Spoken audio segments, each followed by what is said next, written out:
to a special edition of the Darden Admissions Podcast. I'm your host, Brett Twitty, and you are listening to a new episode. On this episode of the podcast, I'm excited to share a recent conversation between my admissions colleague, Whitney Kestner, and Mike Lenox, Interim Dean for the Darden School of Business. This audio comes from a recent webinar featuring Mike and Whitney, and in this wide-ranging conversation, Mike shares more about his background, what led him to Darden, his research interests, what's exciting to him about his new role as Interim Dean, and much more. I think you're really going to enjoy this conversation. And as always, if this conversation is helpful for you, please like this episode and subscribe to this podcast so you never miss an update. And remember, you can always check the episode description for links to Darden blogs, social channels, and more. Now, without further ado, here's a conversation between Whitney Kestner and Mike Lenox. Welcome to everyone. My name is Whitney Kestner. I'm Managing Director of Admissions here at the University of Virginia Darden School of Business, and joined by Mike Lenox, who has recently been named our Interim Dean here at the Darden School. And I'm absolutely delighted that Mike's joining me for this conversation. So I've had the pleasure of knowing him for over 18 years. And so now you all get a chance to really get a sense of who he is and all that he's accomplished and all the things that he's excited to do. So we'll spend the next 50 minutes together. You are welcome to put questions in the Q&A, and we'll do our best to answer, but also know that I've got a lot of questions and you all submitted many in advance. So with that, Mike, welcome. Thank you so much. Thank you so much for having me. Yeah. Very excited to talk to our prospective students here. All right. We're going to dive in. And so to begin with, can you share with everyone, who are you? Who am I? Who is Mike? Very big open question. So many things that I could cite. I am born and raised outside of Philadelphia, an old steel mill town. For those who are sports fans, that does make me a Philadelphia sports fan. Go Birds. I'm also what we affectionately call a double who, which means I have 2 degrees from the University of Virginia, actually both in systems engineering. I spent 15 years wandering in the darkness. As I like to joke, it really wasn't the darkness. It was good times, but good learning. Good learning. Some time in consulting, did my PhD up at MIT, spent some time on faculty at other business schools, but joined here in 2008. So I've been on the faculty now at Darden for going on 17 plus years. Yeah. It's amazing. We were chatting earlier, time flies, and we've both experienced so much during our time at Darden. So, all right, so you've talked about this path. There's Philadelphia, there's MIT, but Charlottesville, obviously. So what brought you back, and what brought you specifically to Darden? Yeah, a couple things. First and foremost, the University of Virginia holds a deep place in my heart. I really think it's a special place, having seen other selective universities and the like, but specifically Darden. Darden is unique amongst our peers. And for a number of years, I served as our chief strategy officer. And I always like to joke that it's one of the easiest jobs in the world, because more than really any of our peers, we have a sense of who we are and how we create distinctive value. And that is, we are the world's best educational experience delivered by the world's best faculty with the world's best staff and community supporting that. And we don't take those statements lightly. We invest heavily in our educational mission, our teaching mission, but even more importantly, the community that we build here. We say often it's just simply different here. And again, I've had the experience of being with a number of other universities, and it is truly the fact that it is a special and different community here at Darden. I couldn't agree more. Well, maybe diving in a little bit there, you mentioned being in that strategy role while also teaching. Can you talk a little bit about that balance and maybe the nature of those 2 roles? Yeah, I mean, obviously, as many Darden affiliates will say, my first love is teaching, and I love being with our students and in the classroom. I have spent the last 17 years in Section B. I like to say I'm a Section B loyalist. Go Birds again. Go Birds again. Yes, that's their nickname as well. In the residential MBA program, we have 5 sections. We're not very creative. It's just A, B, C, D, E. But they're very creative in the identities that each of these have. So the B, the Birds have their own song. They have their own mascot. And that just adds to that fabric of Mm-hmm. the community. So as a teacher, just being involved in that lifeblood of the school as a strategy professor. But I've been very fortunate over my years to have been called and asked to provide service in any number of ways to the university. So when I first got here, I actually helped run our Batten Institute and served as our associate dean of innovation. So one of my passions is innovation, entrepreneurship, and technology. Mm-hmm. I write quite a bit about this. I teach on this, and I've also tried to bring it to the school. In my role as chief strategy officer, which I followed up that first role with, I helped lead part of our digital transformation. Right. So I've written extensively about AI and digital transformation, and then how we practice it here at Darden. So this is kind of the next evolution for me, and just so excited to have this opportunity to serve in the dean seat for at least a little while. Yeah. Well, that's my next question. Yeah. But also just kind of wanting to further underscore, I love that you're not just studying and thinking about strategy, but really getting to put it into action for the school. Well, and that's a funny story. So when Scott Beardsley, our previous dean, was hired, he came from outside academia, and he asked me to help with that. And, suddenly the strategy professor was being asked to do the actual strategy for the school. So it was a very much putting what I was teaching into practice. And I enjoyed every minute of that opportunity. I can imagine that's especially rewarding, just to have both sides of that. All right. So we mentioned Scott, so recently named the president of the University. Very exciting. And then earlier this month, you were named the interim here at the Darden School. So maybe the next question should be, how are you doing? Yes. And then curious, you've already brought so much energy. Love to hear a little bit more about what you're thinking for the months ahead. Yeah, I mean, one of the reasons I was willing to step into this role is because we have such incredible momentum as a school after Scott's leadership and the like. And I want to make sure we continue that momentum moving forward. I used to run track in high school, and you've ever run the relay races, you know that when you do a baton pass, you do it at full speed. Yes. You don't stop and hand the baton off. It would be disastrous. And so I feel like, given my background, I can take the baton from Scott at full speed and continue running. And then really the main goal for me over the next 7-8 months is to prepare ourselves for our next dean and to make that baton pass fluid and really continue to propel us forward. That's great to hear. I mean, there has been so much happening at Darden, such momentum. So glad to hear that we're speeding up into the curve, or, passing that baton and keeping that momentum going. Well, we're super delighted, super excited. There's definitely been just great energy here at the Darden School, and know that you will be an incredible leader as we do move into this next transition.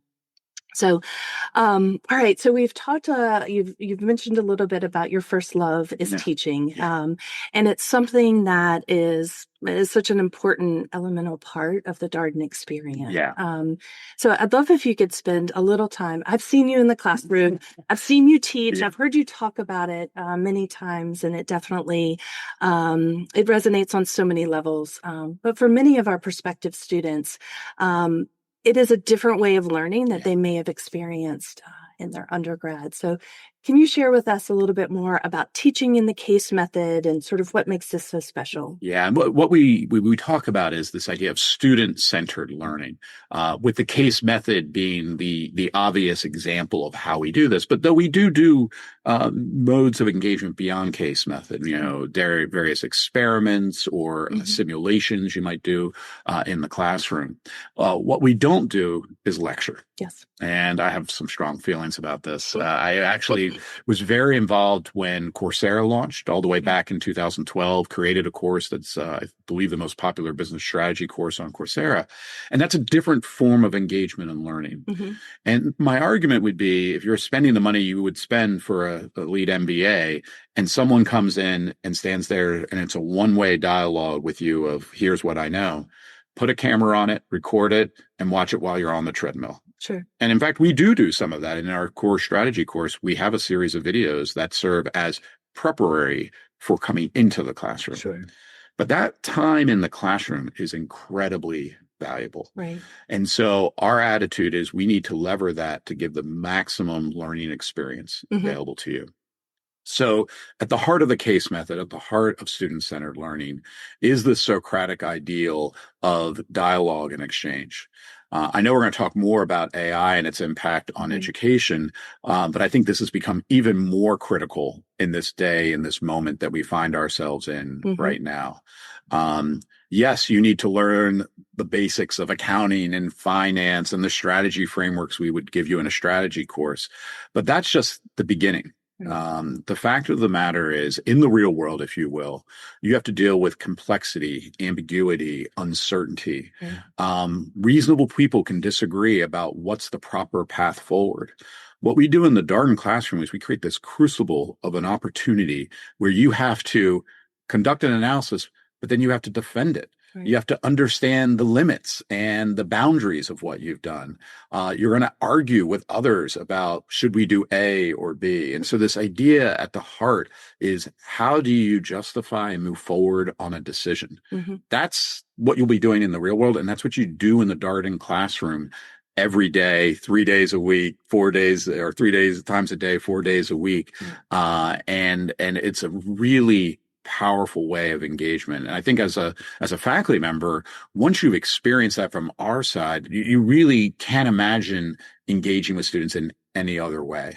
I half joke that I could probably walk into a Darden classroom, pose a question, and then leave the room, and an hour and a half later, you'd have this incredible, conversation.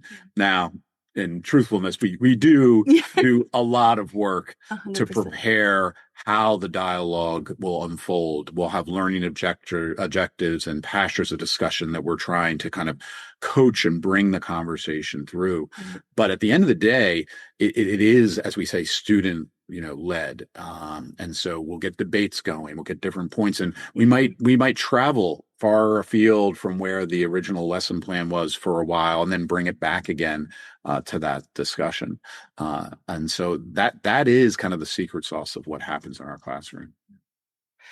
I think one of the things that I have appreciated and continue to through my work is just the relationships that are built amongst the students. And you touched a little bit on Section B, the sections and the camaraderie there. Can you maybe talk a little bit about why that is essential for this way of learning? And I think it gets to this idea of community that we build. And what we believe strongly is learning does not end in the classroom. Learning takes place, outside in your engagement with each other, in your engagement with the faculty. So our faculty are incredibly engaged with students in the totality. We have something called the Darden Cup, which is a little bit like Hogwarts. We have a series of events where each of these sections are competing. Sometimes they're athletic events. This past week, we had a trivia night. I'm proud to say I did participate with Section B, and we won. We had the best. I don't think it was because of my expertise, but and I wasn't the only faculty member there. I mean, we had dozens of faculty who were involved and participating, and so that idea of a really collective and supportive community. Where it shows up in the classroom, which I think is unique, is we really work hard to create an environment that is conducive to learning. And so it doesn't mean we don't disagree, doesn't mean we debate, but we do so with empathy and understanding, and we're supportive of one another. And so in the Darden classroom, we're there to collectively learn. So a great example of this is we do not allow students to pass out of core courses. So you might be in accounting in your first year, and there'll be a CPA in that room. Now, of course, to the student who has not experienced accounting before, it's incredibly valuable to have those types of students who can reference their experience and the like. Good teammate to have. But the real secret is that CPA, they end up learning the material even better and in more nuanced and powerful ways. So again, it's this collaborative learning environment. The other piece I would mention is our learning teams. So before going into the classroom, you will get together with 4 or 5 students to discuss the cases coming up typically the next day. And those those learning teams are engineered, right? Mm-hmm. They make sure that there's a diversity of experiences. Again, maybe someone's a CPA, maybe someone worked in tech, maybe someone, was doing Teach for America Exactly. and has limited business experience. We put them together so they can collectively discuss and understand the cases. So when they come in the next day, they're prepared and ready to participate and be part of this conversation. Mm-hmm. And again, everyone has something to contribute. Yeah. Their experiences, the industries they worked for, the businesses or the organizations, and even those who have non-traditional backgrounds, which, by the way, I find is like 50% of our students have like a non-traditional background. They have incredible things to contribute. I'll just share one example. We often get veterans in our classroom, and you might be talking about leadership, and someone might say, well, when I was a student council president, and wonderful experiences if you've had that. Right. And then suddenly the student speaks up and says, I was on the front lines in Afghanistan leading troops in an incredibly dire situation. And it just, you understand that like there's so much that can be learned from one another in that room. I'm so glad you said that. That's definitely, from an admissions perspective, that's something that we really seek to communicate with our candidates, to have people from all over, all of these different backgrounds. It's essential because you don't want to have a room all of, one training or, coming from one industry. So to have people and knowing that everyone has the things that they are going to contribute to that conversation, to that learning, but then also everyone's here because they want to learn and they want to skill up and they want to prepare themselves for that next thing. So. Yeah. And I think, again, the collaborative community is really important. Yeah. The Darden classroom isn't one where everyone's trying to one-up one another or prove how smart they are.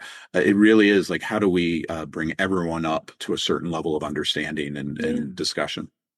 All right. Can we drill down on that? Because it isn't about one-up. And we do get those questions and, sort of people are curious, what is collaboration? I'm sure you have thoughts on that. Yeah, no. So as an undergrad at UVA, and this is actually true of all of the University of Virginia, there's a huge emphasis on student self-governance. Yes. So as an undergrad, I was heavily involved with what is called our honor system here. And I think sometimes there's a misunderstanding of what makes the honor system so powerful at UVA. At the end of the day, it's a collective promise. It's a promise to the students, to one another, and then from the students to the broader community, including their faculty, of upholding a certain standard of behavior. In a digital age that we live in, take something like cheating. If our goal is to try to catch and punish every cheater, it is incredibly difficult to do so. And the technology is constantly outstripping the efforts to leverage technology to find that and the like. But those normative elements, this idea that, hey, we are collectively responsible for one another, is incredibly powerful. So I'll give you an example. I'm one of those sticklers in class. I start class on time and I end class on time. Okay. If students are coming in late, I might talk to them. But what's even more powerful is when our section rep, one of the student, will go and talk to that student about being in the classroom, because it's disruptive to everyone else when someone is coming in late. One of the amazing things about the Darden learning environment, and I have not seen this at other universities I've been affiliated with or visited, it is rare for there to be 2 or 3 students out of a 70 student classroom absent. Yes. Like, people know they come to class, they're on time, they're prepared, and they're ready for a discussion. That is just not simply true at most other places, where maybe 50%, maybe less, even bother to show up for class. It's just so not what our environment is. And as I always say, if you're going to spend this much money to get this degree, you want a full enriching experience that's going to advance your knowledge. Yes, we all know that the students want the jobs at the end of the day, but that learning is going to be invaluable to you throughout your career. Yeah. And I think really speaks to when you're engaged in something and you feel empowered, then you're going to take it seriously and be involved and be an active participant. And so, you talk about flipping the classroom, and so you're empowering the students in their education. Yeah. So. It's empowering to the faculty. I mean, I come out of the classroom on a high, that energy high, and I couldn't even imagine teaching at another school at this point. If the students aren't prepared, if they're not showing up on time, if the room is empty. I mean, like those, I just can't even imagine. It's just a joy to be in the Darden classroom. All right. Well, you've hinted at it a little bit, and certainly I think a question probably on many people's minds, but things are rapidly changing with AI. It's impacting business, our life, our world, certainly higher education. Would love to hear some of your thoughts and how Darden is uniquely positioned in this moment. Colleagues of mine at another university coined this idea that AI at the end of the day is a prediction machine. Okay. Which I think is really accurate. At the end of the day, it is a set of techniques and algorithm to make predictions about the future. Even an LLM is like predicting the next word. Mm-hmm. So in a world where prediction gets inexpensive and easy and actually really powerful, what's left for us, humans? And I like this idea of judgment that is distinct from prediction. Judgment takes in a whole number of factors. It takes in that, complexity, ambiguity, uncertainty that I was mentioning before. It takes in the ethical consideration, the institutional considerations, what's happening in society in real time in these incredibly difficult environments that we often face in the business world or more broadly. So what I think is going to happen is that those, what I'll call rote skills that you might have, AI is rapidly replacing those.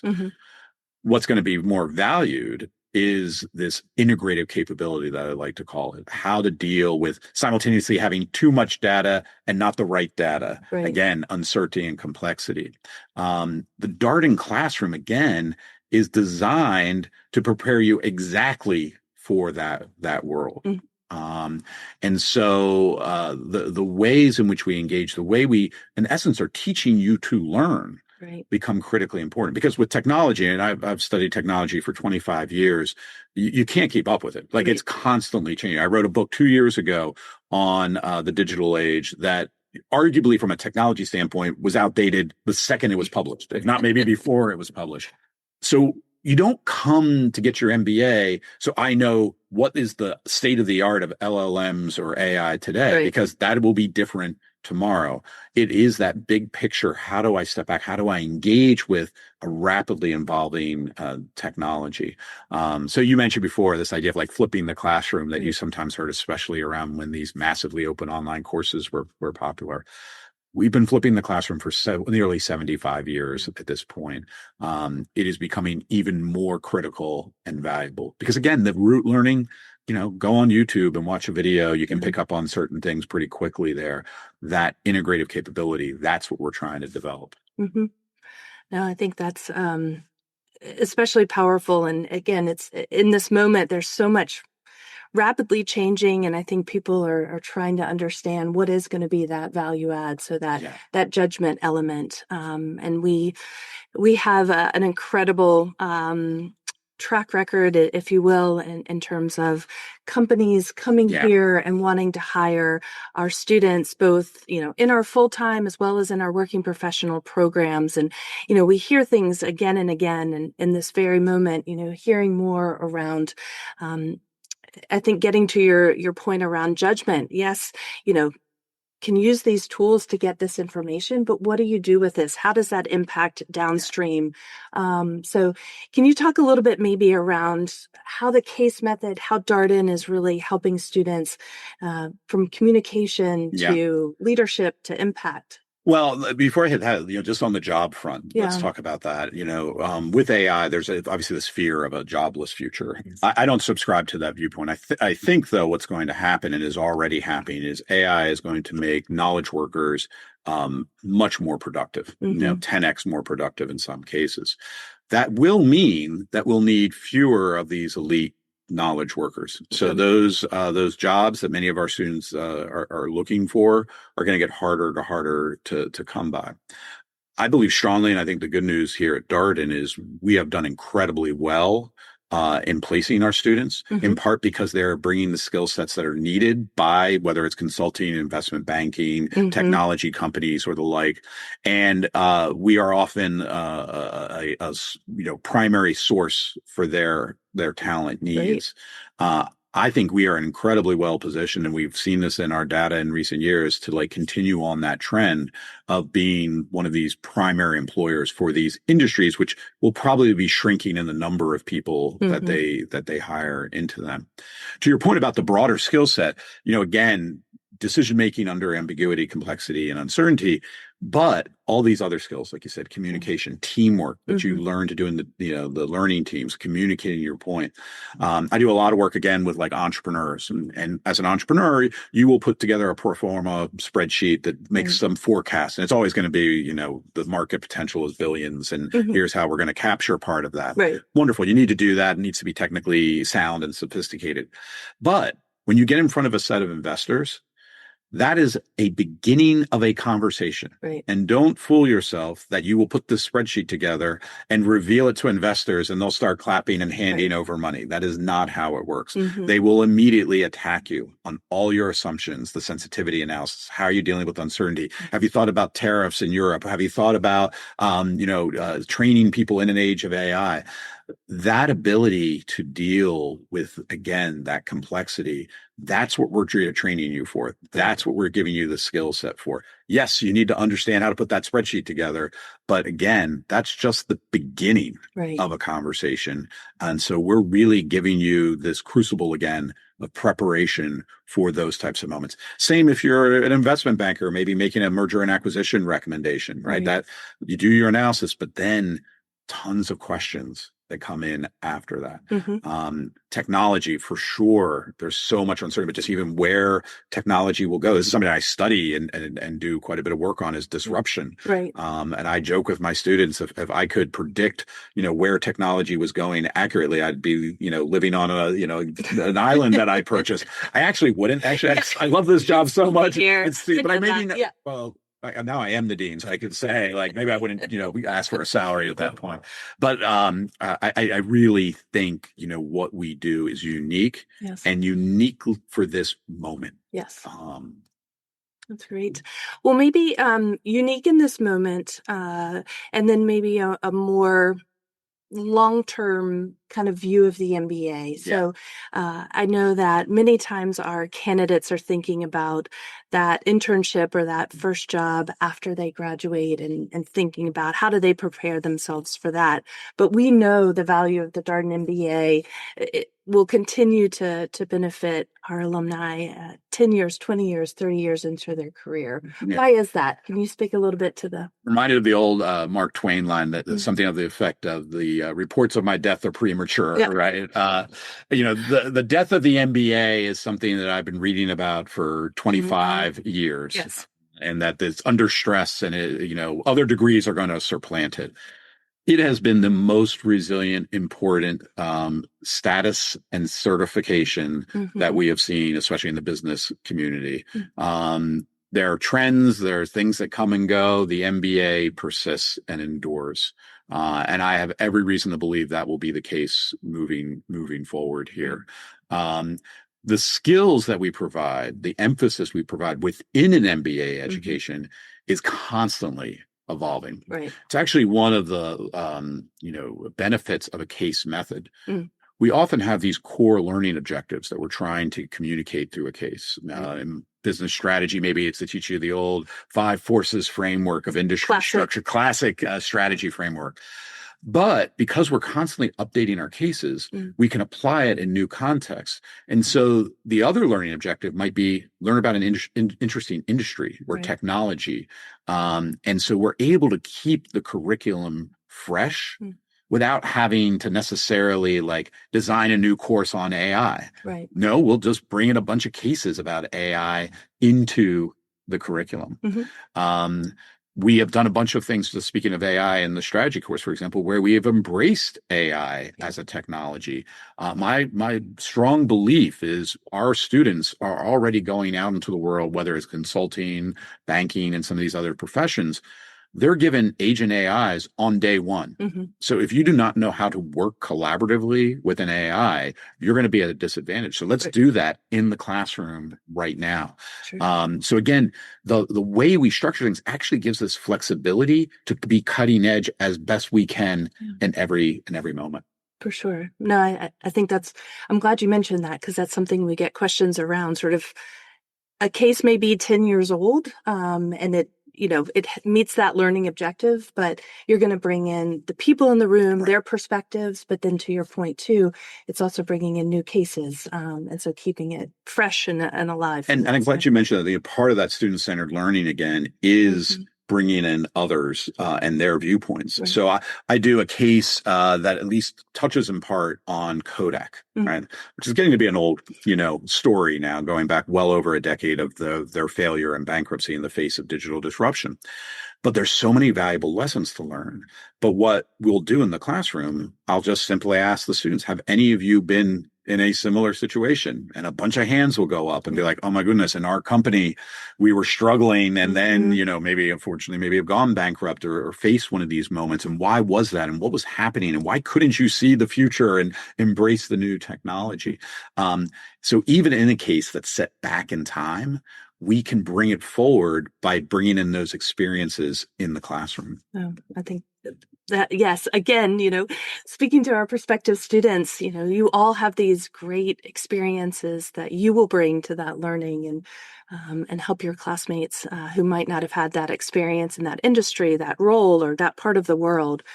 So having that diversity of experiences, backgrounds across the board is just so powerful. Yeah, so. Exactly. All right, a couple more questions on the academic side. So we talk about the core curriculum here at Darden. Can you share a little bit more about that? What is the core and sort of what's the ethos behind it? Yeah. And again, I think what I have observed in some of our peers is they have pulled back on their core curriculum, sometimes argued in the spirit of giving you more flexibility to build and craft your own degree. And that's fine. I think there's, looking at faculty and knowing faculty, some of it is that faculty in these schools just don't want to teach core courses. So they pull back. Sorry, a little cynical take on some of our peers there. At Darden, we really have always embraced the idea of a first year core curriculum, an integrated core curriculum. And when I say integrated across the teaching team, as we call them, within a course, and then across the courses in a quarter, and then across our quarters. There's a lot of discussion. I teach strategy, finance is happening. What you've talked about in the finance course? How can we build on it in what we're doing in the strategy course? So it's really this integrated entity that we're creating. So the learnings are again, building across these different areas of study. So it's critical that everyone is going through this experience at the same time. I've already mentioned you can't place out of a course because of that learning experience is really critical. And as we were just saying before, these topics that we have, accounting, finance, marketing, these are forever, right? These are important elements of the business environment. You're going to be learning about them.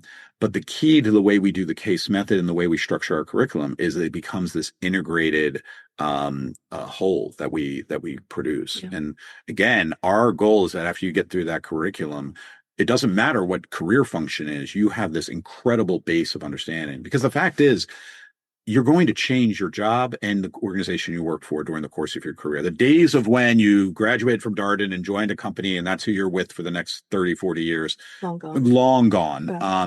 And so even if, let's say, you're interested in banking and you go into a banking company, your next role, even within the bank, might be one that has a much heavier administrative component where you're managing people, and that's a particular challenge there. Or maybe it has a strategic focus, and you've got to think about some of these bigger picture strategy issues. So having that baseline that we provide really should help you as you navigate your career, regardless of what your specialty and your interests are. Certainly. Now, to be clear, we have a whole second year curriculum that is electives. And that is where you get the opportunity to specialize and focus where your energies may be.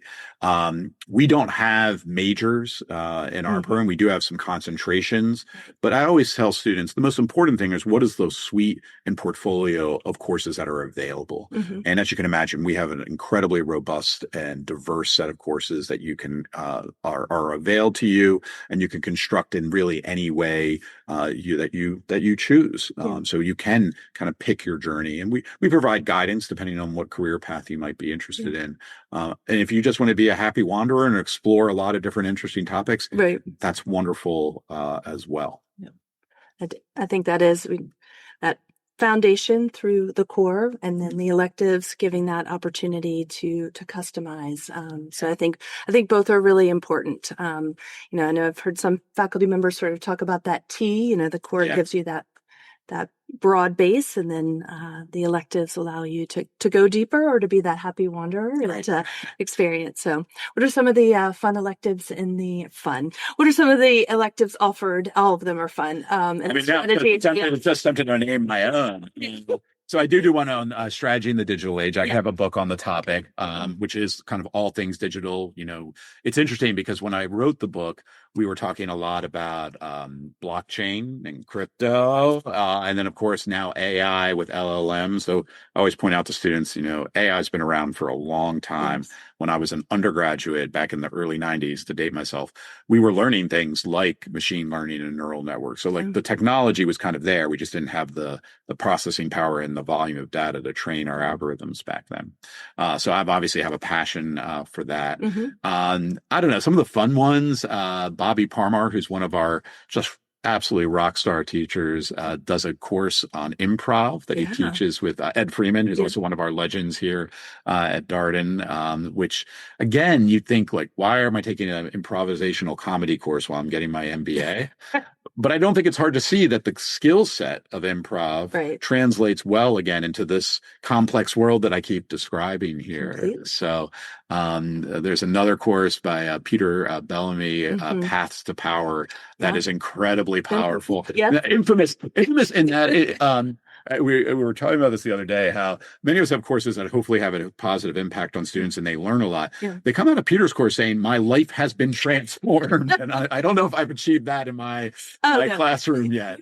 You're too kind. You're too kind. But, and again, technical courses that are taught by just phenomenal teachers that, again, are getting you beyond just the technical aspects, but to really see like what is the insights that we're gaining. Elena Luscania is another one of our just rock star faculty out of finance, and she can take incredibly complex concepts and distill it in a way that students can really understand and utilize in their everyday work life. So just a phenomenal group of teachers. Speaking of Elena, do not be late to her class either. No, she's disciplinarian.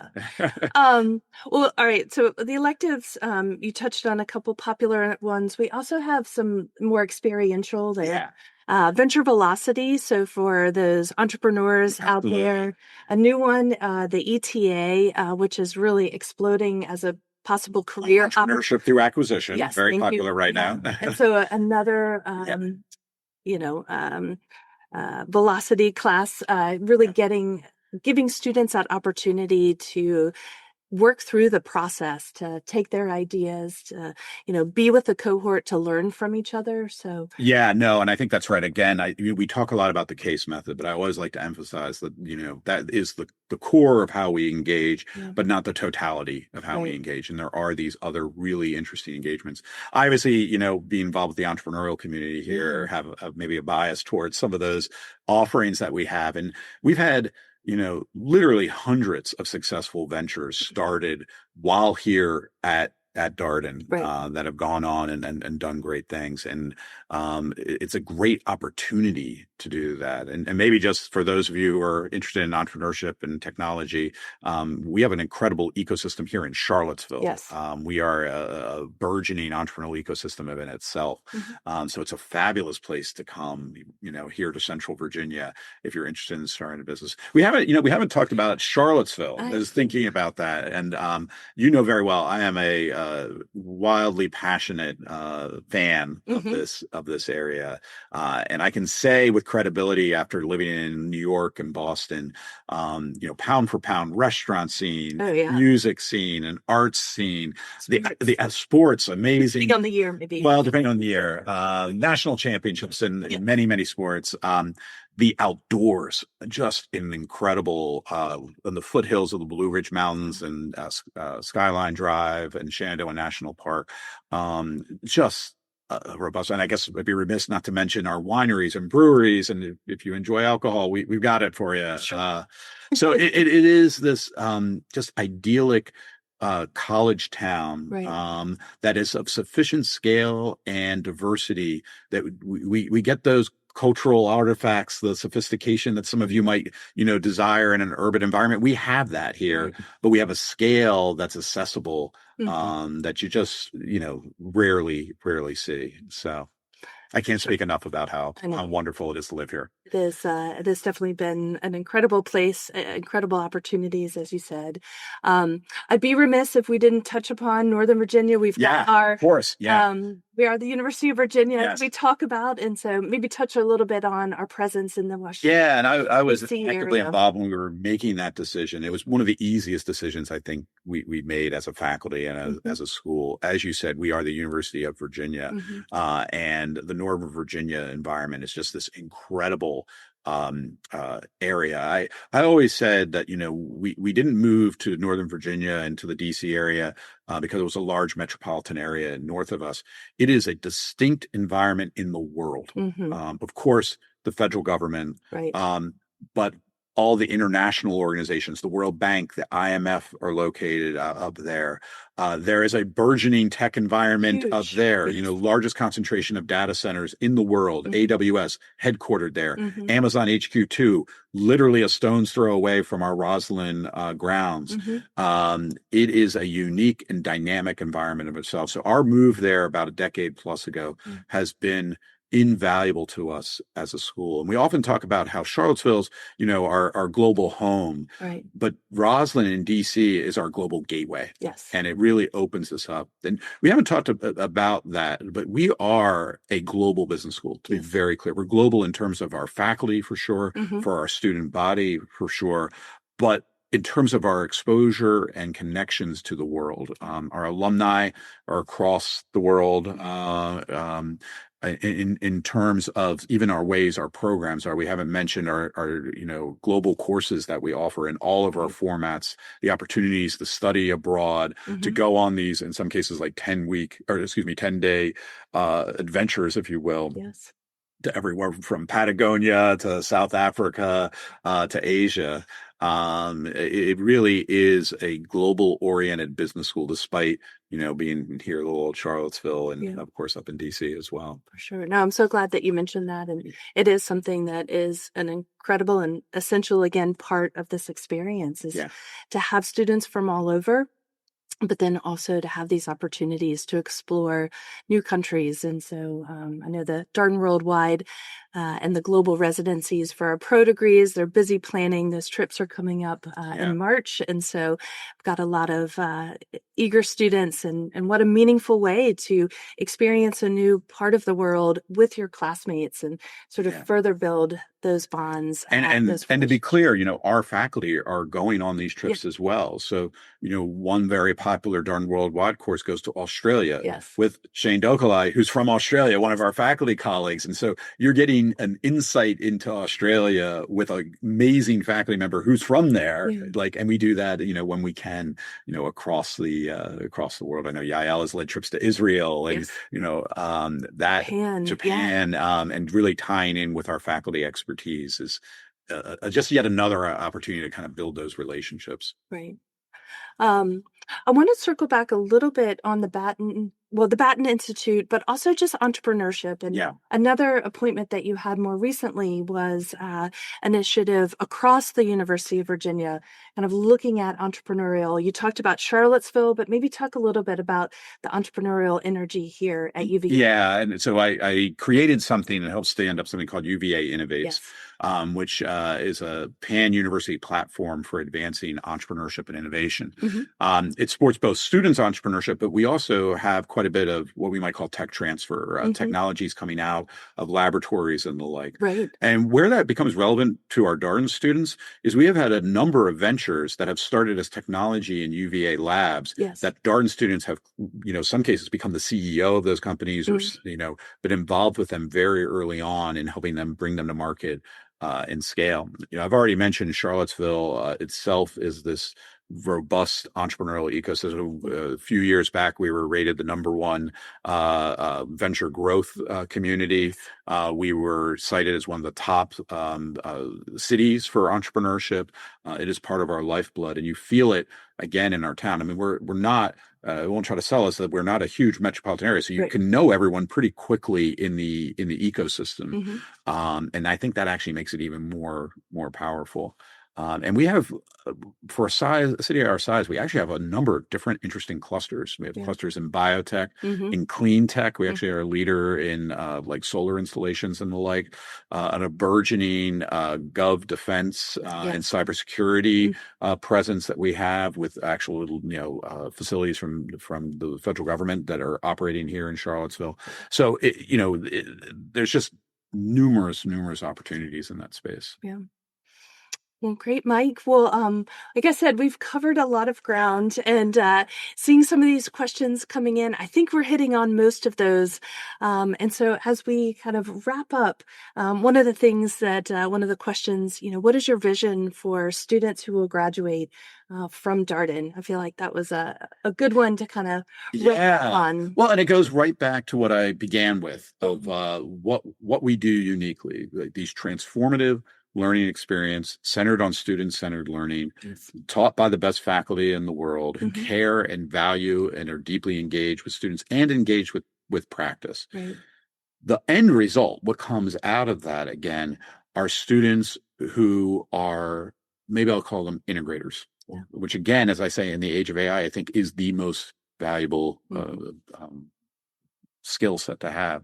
What I sometimes tell students is, if you're really good at the technical aspects of what you're learning in your class, and that's what is like totality of what you have, welcome to middle management. Yeah. You're not going to advance very far in an organization.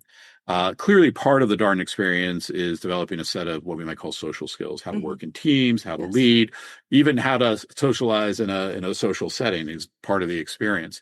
If you do that well, that might allow you to get to a certain degree of success. But at the really refined areas, that won't get you that far. This integrative set that we develop, that's what separates people out. That's what creates CEOs. We create a lot of CEOs out of Darden, people who are able to lead. And we haven't touched upon as much, but I think I'd maybe end on this note. We're also very much known for ethical leadership and understanding our impact on the world. Those skills have always been valuable, but again, are becoming increasingly valuable in our society. Our CEOs and our leaders and our business leaders and organizational leaders are known for their moral compass, for their approach to decision making that engages the broader set of stakeholders, and that's just incredibly valuable. Dare I say that this is what's going to separate us out from the AI in the world, and I think employers value it. They understand that, and again, it's why our graduates often rise up through the ranks of whatever organization or career path they choose, and we're really proud about that. With what we are trying to create, we are trying to create transformational leaders in the world that have positive impact. Well, thank you so much, Mike. I've really enjoyed our conversation, and I know that our prospective students have really valued getting to hear your insights. Obviously, your long tenure here at Darden, you know this community so well, and it speaks volumes as you are now serving in this interim dean role. So you've already touched on it over these last couple of weeks, but I've really appreciated, sort of joy, finding joy in what we do and sort of having that be our guiding principle in so many ways. So again, thank you so much for your time, for all the work that you do. Thank you all for joining us today for the webinar. And we so look forward to continuing to get to know many of you. So for those who've been recently admitted to Darden, we're super excited to welcome you to Charlottesville or to Roslyn, depending on your format. For those in process, we continue to learn so much through your submission limited applications and through the interview process. And for those who are considering an MBA, I mean, why not? I think I think we've made a great case today. So thank you all so much. We have recorded this. We'll be happy to send the recording out through email afterwards. And once again, thank you so much for your interest in Darden. And that was a recording from a live webinar featuring my admissions colleague, Whitney Kestner, and Mike Lenox, Interim Dean for the Darden School of Business. As always, if you have any comments, suggestions, requests, anything you'd like us to cover here on the podcast, we're all ears. We can be reached at Darden, that's DARDEN, @virginia.edu. Until next time, stay safe, be well, and thanks for listening.